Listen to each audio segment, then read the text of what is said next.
So everywhere in this material world is miserable. Anyone who's a little bit intelligent can understand that this material world is miserable. Especially in Kali Yuga, everything is horrible. Of course, a place like this where people are chanting Hare Krishna, that's not miserable. It's very nice to see how this center is being developed. It's being developed in terms of the building is coming up.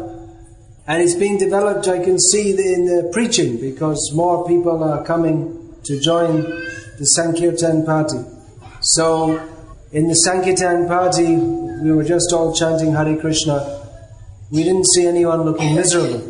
Everyone was smiling and happy, chanting the holy names of Krishna. But here in Bhagavad Gita, Lord Krishna says, everyone, every place, every situation in the material world is miserable. But I see you are not miserable. Does this mean that Bhagavan is wrong? No, it means that you are not in the material world. Golokera prema dhan harinama sankirtan. This harinam sankirtan is a product of the spiritual world, Golok Dham. Therefore Chaitanya Mahaprabhu says, Kirtaniya sada harihi. The holy name of Krishna is always to be chanted. If we're always chanting the names of Krishna, then we are not in the material world, we are in the spiritual world. That we can practically experience. If we forget about chanting Krishna's name, or we absorb our consciousness in material topics, then we become miserable. But if we sincerely chant the names of Krishna, then we are in direct contact with Krishna. Krishna is always blissful. He is Satchit Ananda Vigraha. His form is eternal, full of bliss and knowledge. We see pictures of Krishna, but we should not think that Krishna is an ordinary person like us. His form is transcendental. It is not made up of mundane blood and bones and pus and urine and stool. Krishna's form is completely spiritual. It's never born, it never dies. So Krishna is Satchit Ananda Vigraha. Ananda means he is always spiritually blissful. So when we chant the name of Krishna, because the name of Krishna is Krishna, we come in direct contact with Krishna and we become completely blissful. So we should always chant the names of Krishna. That is Chaitanya Mahaprabhu's directive. But that is well known, Kirtaniya sada harihi. But to actually chant the name of Krishna in a manner that is pleasing to Krishna, we have to remember the rest of the verse also. Chunada pisunichena tarari iva sahishnana amanina manadena kirtaniya sada harihi. One is actually qualified to chant the holy names of the Lord always if he is feeling himself to be less significant than grass. If he is more tolerant than a tree. Is ready to give all respect to others, but not desiring respect for oneself. So, in other words, we have to develop genuine spiritual qualities. Some people say, well, you just believe in something, you just believe in Jesus, or you just surrender once, but we actually have to develop the divine qualities of being a devotee of Krishna. So these qualities which Chaitanya Mahaprabhu mentions, they are completely the opposite to those of the person in material consciousness. No one wants to be considered insignificant. Everyone wants that people will notice me, glorify me, think that I am very great. But as long as we are trying to think of ourselves, as long as we're trying to promote ourselves as great, then we cannot appreciate the greatness of Krishna. And if we understand how great Krishna is, then we cannot but understand how insignificant we are. Of course, it is not possible to fully understand how great is Krishna, but at least we can understand that it's not possible to understand how great Krishna is. So when we understand that Krishna's greatness is beyond the power of our understanding, then we should also understand that our insignificance is total. But still, we are significant because we are the Angsha of Krishna. Lord Krishna states in Bhagavad Gita, Mamaivangsho jiva loke jiva bhuta sanatanaha. So, in this way we are significant, but a devotee does not in any way try to promote himself as being very great. And Torah eva sahishnuna. Chaitanya Mahaprabhu says one should be more tolerant than a tree. This is very good advice for living in the material world, especially in Kali Yuga where everything is disturbing. We are worshipping Krishna. Krishna lives in Vrindavan. Vrindavan is always pleasant. The river Yamuna and the forest and the wind, always the gentle wind always blowing, and the cows. And Krishna is dancing there with his boy cowherd friends, the gopas and the gopis also. So that is our natural spiritual position, to be in Vrindavan. But this material world is always disturbing. At every moment, in every way it is disturbing. What we call happiness in the material world is if we get a little relief from the disturbance. So Chaitanya Mahaprabhu recommends tolerate. Understand, I do not belong here in this material world. Don't become too much disturbed by everything in this material world, but absorb our consciousness in the spiritual world where we really belong. That's why these books, this Bhagavad Gita and Srimad Bhagavatam, are so valuable. If we have a passport, that's a book by which we can travel to another country. So Bhagavad Gita and Srimad Bhagavatam are the books by which we can travel to another dimension, the spiritual world. But we also have to get the visa. The visa means that the government of that country has decided that they will let us enter their country. So the visa for entering the spiritual world is Trinadapi Sunichena Tarareva Sahishnuna Amanina Maladena Kirtaniya Sadaharihi. In the 8 verses of Shikshashtakam, Chaitanya Mahaprabhu has expressed the essence of the Srimad Bhagavatam and all the Vedic literatures. So we should study these Vedic literatures, especially Bhagavad Gita, Srimad Bhagavatam. If we read the newspaper every day, we will think that the news of this world is very important and this world is very important. What is happening in Delhi, in the Lok Sabha? What is going on in Iraq? Well, I don't know actually, because I don't read the newspapers. If we read the newspaper every day, we'll think, what's coming up in the news, what's happening, what's going on? We become very interested. But if we read the Shastra, Srimad Bhagavatam, we read about the avatars of Bhagavan, and our consciousness becomes absorbed in Bhagavan. If we become absorbed in Iraq, we might have to take birth in Iraq. If we become absorbed in Krishna, we'll take birth in Vrindavan. So it's better to take birth in Vrindavan than Iraq. But we have to prepare ourselves for that. Actually, the whole newspaper is summarized in the verse we read today.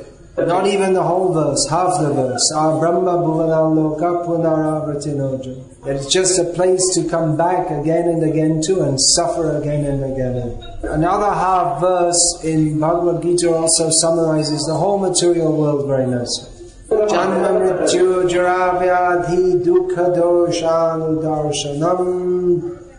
So an intelligent person does not absorb his consciousness in news of this material world, but absorbs his consciousness in news of the spiritual world. Koto chaturanana mari mari jautu. The poet Vidyapati says, how many Brahmas have come and gone and died?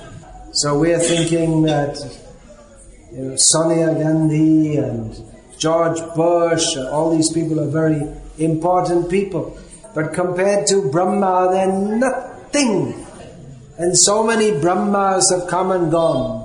But Krishna stays. This material world, it's just, we're changing bodies all the time. It's like some kind of drama. Now someone is playing the part of Indra. In the next act, he's playing the role of a germ. But the drama is always a tragedy. Sometimes it looks like a comedy, but ultimately it's a tragedy.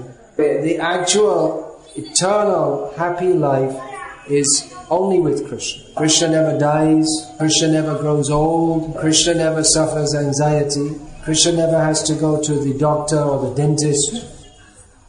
And those who live with Krishna, they also live eternally very happily. There's no dentist in the spiritual world. There's only Krishna, the cowherd boys dancing, happy. So we are meant for that. We're not meant to live and struggle in this material world. So let us absorb our consciousness in Krishna. And the process to do that is very easy. It's actually, you see so many people want to go to America, but it's actually easier to go to Krishna than to go to America. To go to America, you have to get this, you have to get so many qualifications and a job and so much money to go there. And even if you go there, it's the same struggle as here. It's just that the roads are a bit smoother, that's all. But to go to Krishna, all you have to do is chant Hare Krishna. One has to chant with great sincerity and follow the process of Krishna consciousness, which is not difficult. Instead of reading the newspaper, we read Srimad Bhagavatam. Instead of eating biryani chicken, we take Krishna prasadam. There are a few minor rules to follow. In South India, no coffee. Some people find that very difficult. But it's not actually very difficult, because if we actually experience the nectar of Krishna consciousness, then what do you want some horrible thing like coffee for anyway? People take coffee to get some kind of boost. But devotees are enthusiastic because they want to serve Krishna. They're enlivened by the thought that I'm so fortunate to be able to engage in Krishna's service. So there's no need for any artificial boost. The process of Krishna consciousness is very practical. We don't ask you to do any severe austerities. Chanting is very easy. It's much easier than this so-called meditation. People are trying to meditate, but they're sitting in their home, and then some motorbike goes past, makes some noise and disturbs, and a dog starts barking at the motorcycle. Meditation is possible in the forest or in the cave of the Himalaya, not in AVD. But chanting Hare Krishna can be done even in AVD. Of course, we don't try to do it in the most disturbed place. We don't go out in the street and try to get all the dogs to bark and then sit down and try to chant our japa. But the point is, even in unfavorable circumstances, if we try to chant the names of Krishna, Krishna will appreciate that effort and Krishna will reciprocate. Other processes in Kali Yuga are not practical. Yoga, meditation, big sacrifices, all these things are not possible to properly perform in Kali Yuga. Therefore, Hare Nama, Hare Nama, Hare Nama Eva Kevalam, Kalo Nascheva, Nascheva Gatiranyata. So along with chanting the holy names of Krishna, we have to live a very pure life.